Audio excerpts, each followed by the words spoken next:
कार्य को करने के लिए उसका प्रयोजन, उद्देश्य, किस कारण वह कार्य किया जा रहा है, ये अधिक महत्वपूर्ण होता है। नाम जप में उसी प्रकार भावना का स्थान अत्यंत उच्च है।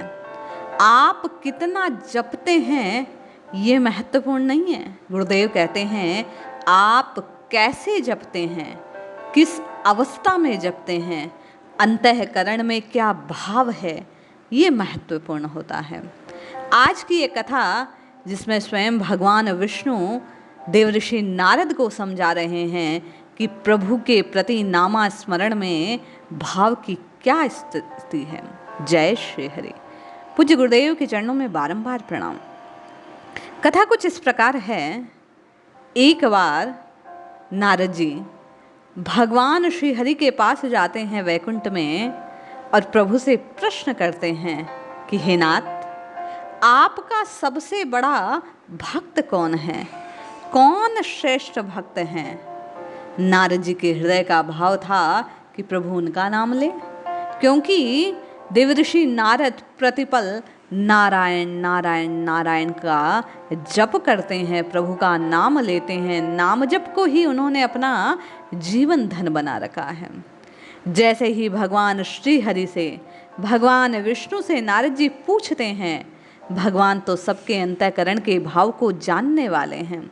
भगवान जानते हैं कि नारद जी क्या सुनना चाहते हैं, कुछ सोचते हैं और देवऋषि नारद से कहते हैं कि हे नारद, मेरा सबसे बड़ा भक्त देखो मृत्यु लोक में वो खेत पर काम कर रहा किसान है।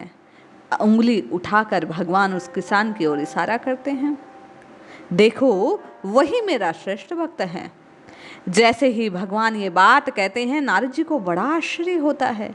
वे मन में विचार करते हैं मैं तो हर पल नारायण नारायण नारायण का जाप करता हूँ, ये किसान तो दिन भर खेत में काम करता है, ये मुझसे श्रेष्ठ कैसे।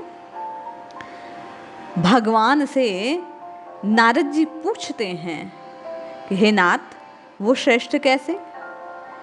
भगवान नारद जी की परीक्षा लेने का निश्चय कर नारद जी को साथ लेते हैं और धराधाम पर आते हैं उस किसान के पास। भगवान अपना स्वरूप बदल लेते हैं और उस किसान से पूछने लगते हैं, भाई तुम प्रभु का स्मरण कितनी बार करते हो। वह कहने लगता है जब जब ध्यान में आता है तब तब करता हूँ, किंतु अधिक नहीं कर पाता, मैं काम में व्यस्त रहता हूँ ना। किंतु सुबह उठने के उपरांत मैं श्री हरि को प्रणाम करता हूँ और उन्हें धन्यवाद देता हूँ एक नवीन दिन देने के लिए, और रात को सोते समय सोने से पूर्व उन्हें पुनः धन्यवाद करता हूँ, उनका नाम लेता हूँ और कहता हूँ नाथ, आज आपकी कृपा से दिन बड़ा अच्छा गया, इससे अधिक तो भाई मैं कुछ जानता नहीं। भगवान विष्णु उस किसान और नारद जी से कहते हैं आज हम एक खेल खेलते हैं, मानो परीक्षा है तुम दोनों की। वह किसान और नारद ऋषि दोनों तैयार हो जाते हैं। इस प्रकार भगवान कहते हैं कि देवर्षि नारद, ये कलश जल से भरा है और आपको इस खेत का पूरा चक्कर लगा के आना है। इस घड़े को, इस कलश को जो जल से भरा है, अपने सर पर रखकर आपको चलना है, किंतु ध्यान रहे जल की एक बूंद भी इस कलश से गिरनी नहीं चाहिए। भगवान की बात सुनकर देवर्षि नारद पूरे खेत का चक्कर लगा कर आते हैं, जल की एक बूंद भी कलश से गिरने नहीं देते और भगवान से कहते हैं भगवान, मैंने अपनी परीक्षा पूर्ण की। भगवान श्री हरि उस किसान को कहते हैं जाओ भाई, तुम भी करके आओ।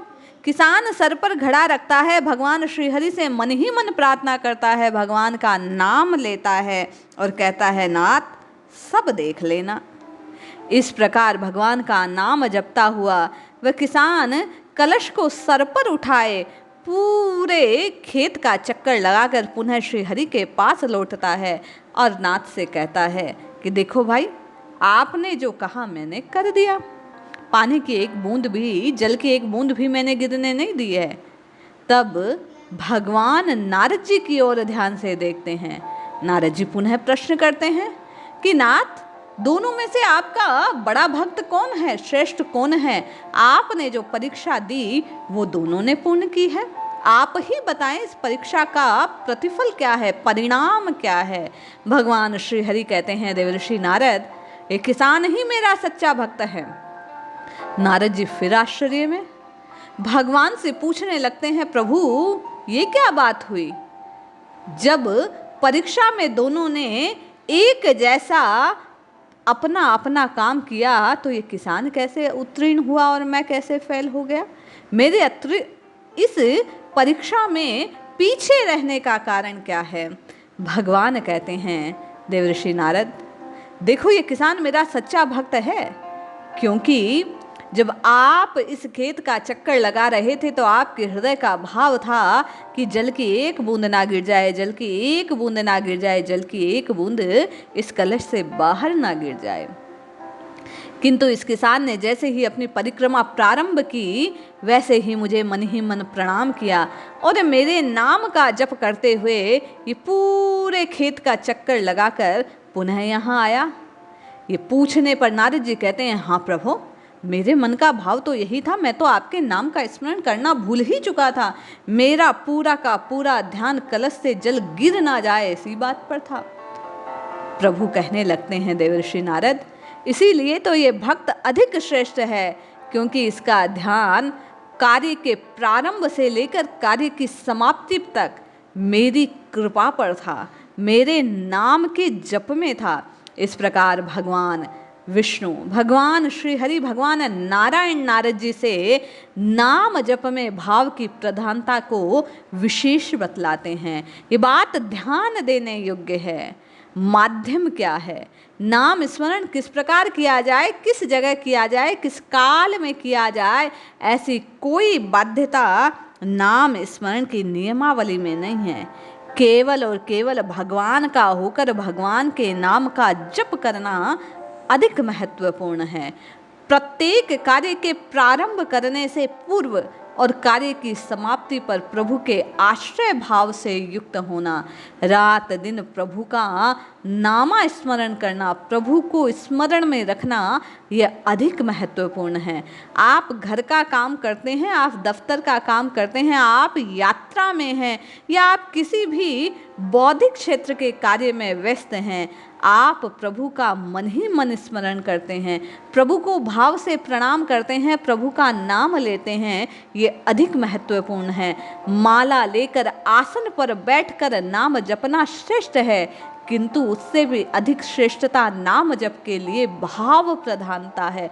आप कहीं भी रहे, कैसी भी अवस्था में रहें, प्रभु को भाव से पुकारें, ये अधिक महत्वपूर्ण है। पूज्य स्वामी राम सुखदास जी महाराज कहते हैं कि नाम जप में विधि की प्रधानता नहीं है भाई बहन, नाम जप में भाव की प्रधानता है। प्रभु को भावपूर्ण पुकारना अधिक आवश्यक है। जपिए जपिए जपिए नित्य निरंतर भावपूर्ण प्रभु के नाम को जपिए, कल्याण अवश्य होगा।